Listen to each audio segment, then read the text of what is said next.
মানুষ মূলত একাই। তার একাকী বেঁচে থাকতে হয় এই পৃথিবীতে। মানুষ একা আসে এই পৃথিবীতে, আর পুরো সময়টা তার একাই যুদ্ধ করতে হয়। কিন্তু বোকা মানুষ তা বোঝে না। মানুষ মানুষের উপর নির্ভর হতে চায়, মানুষের কাছে প্রত্যাশা করে। তাই সে ভেঙে পড়ে বারবার, দুর্বল হয়ে পড়ে যখন সে অন্যের উপর নির্ভর করে।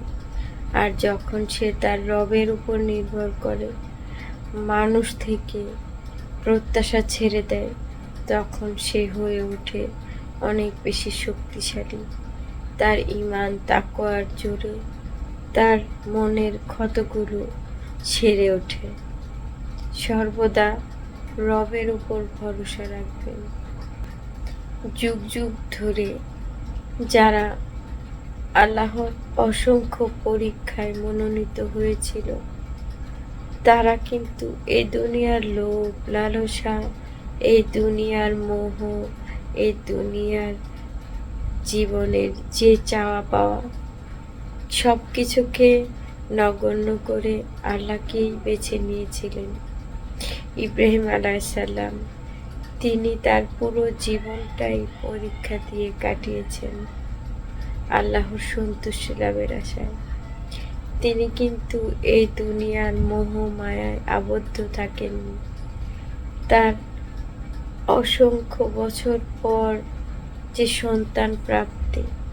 সন্তান প্রাপ্তির পর সেই সন্তানের মায়া ছেড়ে দিয়েছিলেন আল্লাহর ভালোবাসায়।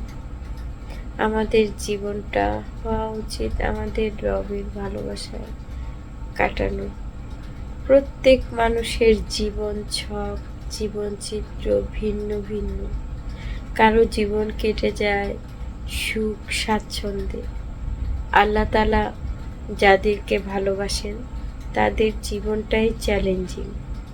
আপনি যদি মুমিন হন, ইসলামের ইতিহাস সম্পর্কে আপনি জেনে থাকেন, দেখবেন প্রত্যেক সাহাবীগণ, নবী রাসূলগণ, প্রত্যেকের জীবন ছিল অনেক বেশি কষ্টের, চ্যালেঞ্জিং। তাদের প্রতিনিয়ত এক এক পরীক্ষা দিতে হতো, জীবন সংগ্রামে জয়ী হতে হতো। মা মরিয়মকে যখন আল্লাহ তাআলা পরীক্ষা দিয়েছিলেন, তিনি কিন্তু ভেঙে পড়েননি। আল্লাহর উপর ভরসা করে একাই তার সন্তানকে নিয়ে লড়াই করেছেন। যুগ যুগ ধরে অসংখ্য মানুষ আল্লাহর ওপর ভরসা করে বেঁচেছিলেন। তাই কখনো হতাশা হবেন না।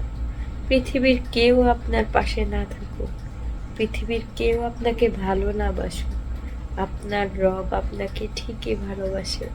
আপনার রব আপনার সাথে আছেন। কখনো ভেঙে পড়বেন না।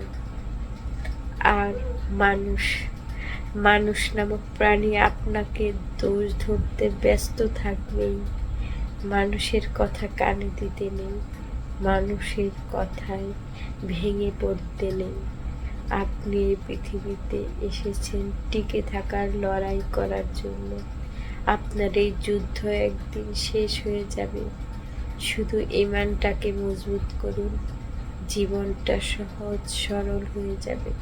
সবাই ভালো থাকবেন। আল্লাহ হাফেজ।